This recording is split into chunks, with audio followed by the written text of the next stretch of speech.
శ్రీ లలితా సహస్రనామాలలో చింతామణి గృహాంతస్థ నామానికి మనం అర్థం తెలుసుకుందాం. చింతామణి పేరు గల రత్నాలున్నాయి. అవి కోరిన కోరికలను తీర్చగలవు. అలాంటి చింతామణుల చేత నిర్మితమైన గృహంలో దేవి నివసిస్తుంది. బ్రహ్మాండ పురాణం చింతామణి గృహే సర్వం చింతామణిమయం స్మృతం అని పేర్కొన్నది.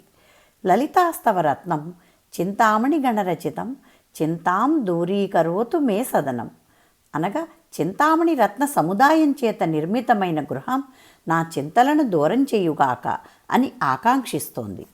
జీవుల సకల చింతలను పోగొట్టగల గృహంలో దేవి నివసిస్తుంది.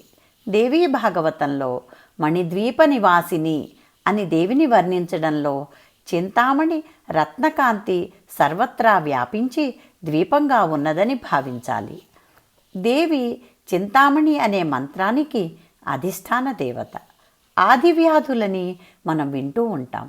ఆది అంటే మానసికమైన చింత, వ్యాధి అంటే శారీరకమైన బాధ.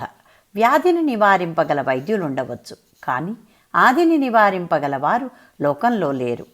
మానసికమైన చింతను దూరం చేసే శక్తి పరమేశ్వరికి మాత్రమే ఉంది. ప్రథమో దైవ్యోభిషక్ అని వేదం చెప్తోంది. చితా చింత, ఈ రెంటిలో చింత చాలా ప్రమాదకరమైనది. చితాచింతా ద్వయోర్మధ్యే చింతానామ గరీయసి చితా దహతి నిర్జీవం చింతా దహతి జీవినం. చిత ప్రాణం లేని శవాన్ని మాత్రమే దహిస్తుంది. చింత ప్రాణమున్న శరీరాన్నే దహింపచేస్తుంది. చింతలను నాశనం చేసే గృహం దేవి నివాసమని భావం.